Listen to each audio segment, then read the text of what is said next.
Sino nga good morning Davao, good morning Philippines, good morning sa buong mundo. So dito tayo ngayon sa Davao City sa may CM Recto Street. So dito tayo ngayon sa Davao City downtown area para yun, i-vlog lang yung lugar natin dito. Tingnan natin ang mga tao, kumasahin natin yung mga naglalakad, mga namamasada, mga tao, no, mga Davaoenyo as a whole.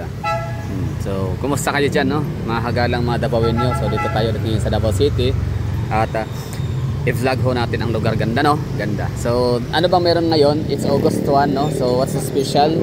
Hindi man ganoon ka-special, pero dito na kasi magsisimula yung Kadayawan Festival namin. Like hindi man literal na magsisimula, no? Pero it's Kadayawan Festival day 1, no? Parang ganoon, no? So hanggang sa August, 3rd week of August matatapos yung pinaka-festival namin dito. So pag sinabing month of August, yan, it's Kadayawan Festival para sa mga taga Davao City. Pero pag hindi ka naman taga Davao City, ano bang meron sa August? It's national, buwan ng wika, di ba? Pag August, July naman is Nutrition Month, August is buwan ng wika. Pero sa mga taga Davao City, buwan ng wika na Kadayawan Festival pa. So araw ng Davao, Kadayawan Festival means yun na nga, we're celebrating something, anything, everything na meron sa Davao City. So Kadayawan means good harvest and abundance, Thanksgiving, parang gano'n, no? So Davao City na parang kompleto na kami dito, abundang Davao City, mayaman, no, sa mga politiko, no? Mayaman kami sa politiko. Ibig sabihin ang politiko namin dito is magaling, ng mga Duterte family. All I can say is talagang blessings ho sila, no, sa mga taga Davao. So maraming salamat sa mga Duterte at dito nyo pinili na lumipad at manirahan at magsilbi sa Davao City. So blessings ho kayo sa amin dito sa Davao. And pangalawa, syempre Thanksgiving, no, pasasalamat dahil na rin sa napakadaming prutas sa Davao City, napakayaman, no? Yun na yung mga durian, pomelo, mangustin, marang, saging, basta napakadaming mga prutas dito. Isa talaga, pag sinabing Davao City, ang mga tao, naririnig nila yung pangalang Davao City, agad-agad ang nasa isip nila ay prutas. Diba? Bago pa man ang mga Duterte talaga pumasok sa political arena sa national stage, no? So talaga, prutas ang kilala ang Davao. Pero ngayon dahil sa mga Duterte, sila na rin, no? Pag sinabing Davao, Duterte. Pag sinabing Davao, prutas. Pag sinabing Davao, Davaoenyo, of course, no? So proud tayo dyan mga taga Davao City na bit natin yung connotation na kapag ka Davaoenyo, disiplinado, di ba? Kapag ka Davaoenyo, magaling pumili ng ng mayor, di ba? Kasi di naman uncontested ang mayor sa Davao City, may mga kalaban dito. May mga may mga sumasali rin sa paligsahan sa pagpapahalal, no, sa pagiging mayor. Pero so far Duterte lang talaga ang pinakasubok na para sa amin dito sa Davao City. So yan, August 1 tayo dito. It's August 1. It's Kadayawan Festival, no? Simula na yung preparation ng mga taga Davao, lalo na sa mga taga City Hall. So dito tayo sa kahabaan ng CM Recto. Di ba maganda naman talaga ang Davao, di ba, no? Parang hindi ko alam, yung mga magdi-disagree ay panigurado, hindi pa yun nakapunta ng Davao City, walang pamasahe.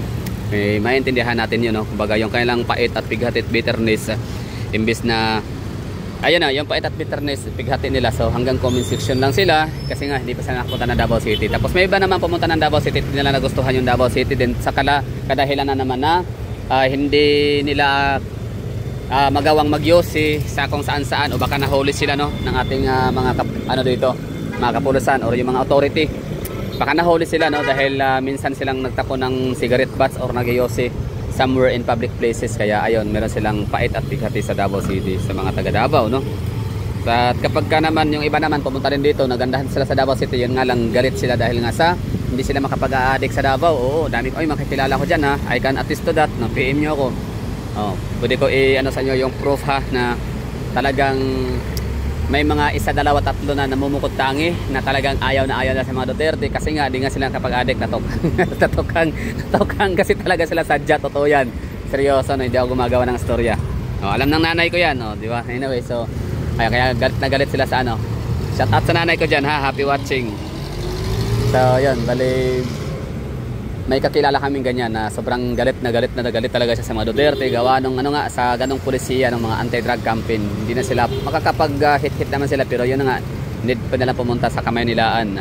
Pag dito sila sa ibang mga rehiyon sa Mindanao, basta dito sa Davao, pwede ka rin mag-hit sa Davao kung pwede ka rin dito mag-addict, pero yun nga, pahirapan, no? Wala ka ring peace of mind. Hindi mo rin mai-enjoy yung ano, yung substance na tinitake mo.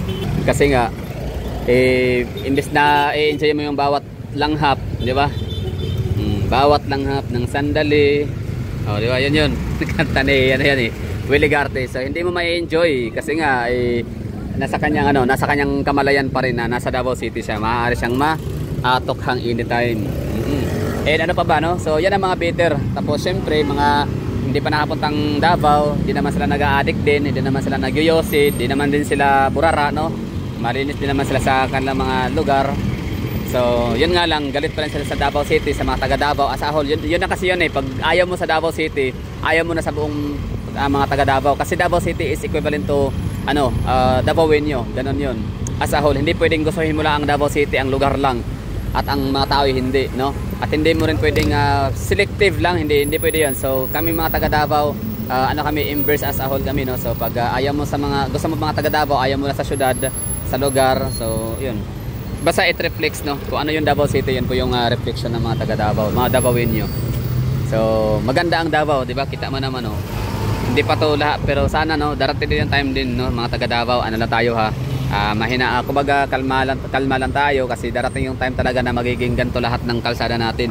Wala kang makikitang mga electrical wiring. So yun na nga, no, bali sa mga nasasabi dyan hindi maganda ang Davao City, at hindi pa kinapunta dito, so think twice, no. If you think Davao City is ugly city, then think twice, think again, parang gano'n, no. Kasi maganda ang Davao, malinis nga. May nagsabi naman na malinis lang daw itong area na to dito kung saan ako nag-vlog, gawa nung nasa malapit daw kasi siya ng City Hall, parang pinaka-sentro, commercial area, ganon. Well, siguro sa ibang lugar, oo, pero marami naman ako napuntahang mga lugar na syudad, ng mga highly urbanized city na hindi naman din talaga malinis kahit pa sa tapat nga ng City Hall nila, talagang makalat, commercial area, makalat, daming mga basura. So dito sa Davao City, kahit pa punta ka ng mga bahayan, kahit pa yung mga slums area, doon mo makikita na talagang masyadong angat ang Davaoenyo when it comes to cleanliness, no, compare sa other mega cities sa Pilipinas. Anyway, so naglalakad tayo sa si Emeritus Street, kung saan wala nga tayo makikita mga electrical wirings. Diba, ganda lang pag Mazda, no? So Davao City, so thanks to Duterte. Kasi nga, kahit pa gano'n matatalino ng mga tao sa lugar, kagalingan, gano'n pa kayaman sa pagkain, prutas ang isang syudad, once na ang mayor kurakot, inotil, bobo, kurakot, inotil at bobo, no? Oh, kahit alin man doon, matalino nga, hindi nga inotil, pero kurakot naman, di ba? Yung talino niya ginamit niya sa kakurakutan, di ba? Useless din, kawawa ang syudad, kawawa ang mga tao. Sabihin natin na hindi kurakot, hindi nga siya kurakot, bobo naman, di ba? Bobo, hindi niya alam kung anong dapat gawin, no? Ano yung dapat niya ipasang batas para maging disiplinado ang mga tao, para maging maayos ang syudad niya. So useless din, no? Sige, matalino, hindi rin kurakot, pero inutil, tamad. Oo. Di ba? Inotil at tamad naman. Hindi ibig sabihin wala din, no? So dito sa Davao City, we're so blessed to have a Duterte family kind of leadership. Talagang may utak, may puso, at may gawa. Isipin nyo si Mayor Isko Moreno, benchmark niya ang Davao pagdating sa pag-aayos, paglilinis ng mga kalsada, pag-organize. Maging yung underground cabling system ng Davao City, gayang-gaya na rin niya. I mean, parang meron na siyang isang kalye na umpisahan na underground cabling system. Di ba? Ang ganda lang.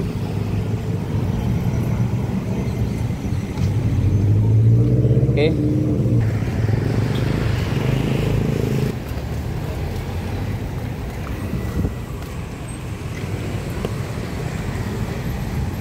Ito rin yung San Pedro Street, no? Wala ding wiring dito sa lugar. Wala ka rin makita mga spaghetti wires or mga overhead wires. At mayroong dito jaywalking ka dito kapag patawid ka kung saan saan. Pwede ka naman tumawid siguro. Yun lang. Pag mahuli ka, nakahiya yun Kaya gawin mo, balik ka talaga sa pedestrian. Di ba? Tawid ka sa pedestrian talaga dapat.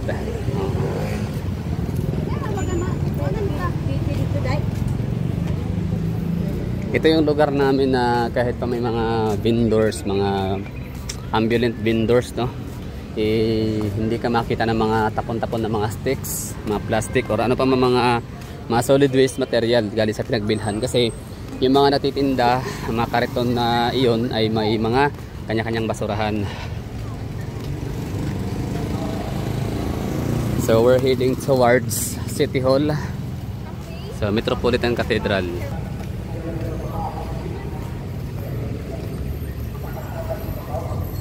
No, so kailan ba na simulang Kadayawan Festival sa Davao City? So 19 kailan yun? Tingnan natin sa Wikipedia. Okay, nagsimula ang Kadayawan Festival sa Davao is noong 1970. So noong 1970 pala, merong mayor sa Davao City na ang pangalan ay si Elias B. Lopez, no? So si Mayor Elias Lopez ay nag-encourage siya ng lahat ng mga tribo sa Davao na i-showcase, ipapakita ang kailangan Thanksgiving rituals. So yun na yung mga rituals, alam na natin yun. Thanksgiving rituals, yun nakikita ko natin na piniperform ng ating mga kababayan, ng mga Davaoenyo sa kalsada during big event, no, sa ating festival Kadayawan, indak-indak sa Kadayawan. And noong 1986 naman ay ang gobyerno ng Davao ay nakafocus na sila para i-unite, no, or nag-focus sila para i-unite ang mga tao sa panahon ng nung martial law. So yun na yun, doon na nasimula. So Kadayawan, yun na yun. Dating Duwaling ang pala tawag sa festival ng Davao City. Ngayon kasi Kadayawan means good harvest, good governance. Pwede rin Kadayawan. So madayaw. So kaya pala madayaw na kasi good. Lahat sa Davao City ay goods. Except sa mga mga bisyoso. Hindi talaga to ganun ka-friendly sa inyong lugar. Davao City is not for everybody. Kasi pag ka nga smoker, nag-aadi ka dito, bawal ka dito. Lasinggo ka ng magdamagan, wala, bawal sa Davao kasi hanggang alauna lang dito yung inuman. Liquor ban na paglalagpas ka na dun. O yun na, 1970 nagsimula. So matagal-tagal na rin pala na. Duwaling, Durian, Waling-Waling, and Apo. Mount Apo. So tatlong icon, tatlong elemento ang nabuo, ang binuo para matawag na Duwaling Festival. Pero binago ulit ito from Duwaling, ginawang Kadayawan. Yun na, Kadayawan. Okay, maganda Davao City. Thank you for watching. Tingnan natin kung meron tayong pala dito, mga nakalagay calendar chart natin or calendar events or events of calendar. Yan ba yun? Diba yun na tinutulog ko sa inyo, ha? Mga ambulant vendors, yung may mga gulong ba, magtitinda ng mga quick ganito. Malinis yung ilalim ng tindahan kasi nga meron silang kanya-kanyang mga provided nila ng basurahan.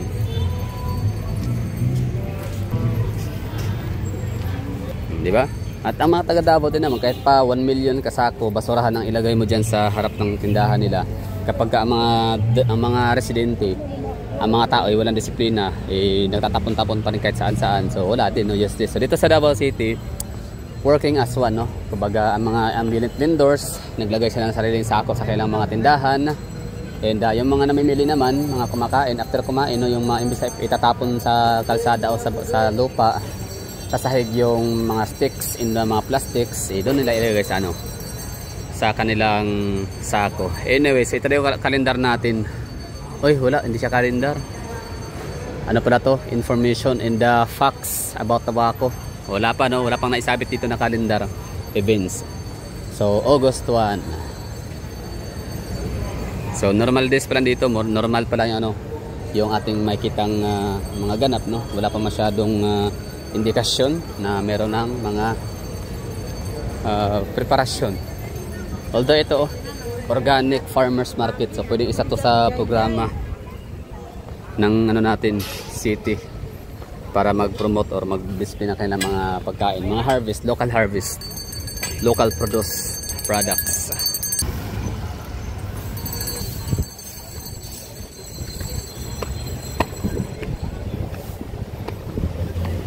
Okay, so ito na, ganda ng hangin, sarap ng simoy ng hangin, presko, malamig, walang kasamang amoy ng tae. Di ba?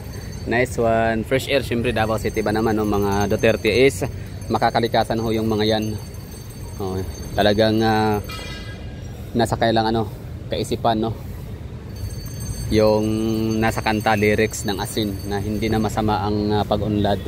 Basta ito hindi nakasira ng kalikasan sa Davao City ay pasok dyan, no? Sa ganyang kategorya. Kumbaga mayaman, moderno, pero maka-nature, di ba? Hindi nakakasila ng kalikasan. May kami dito, kalapati, oh. So yun lang, thank you for watching, no? So happy Kadayawan Festival, mga Davaoenyo.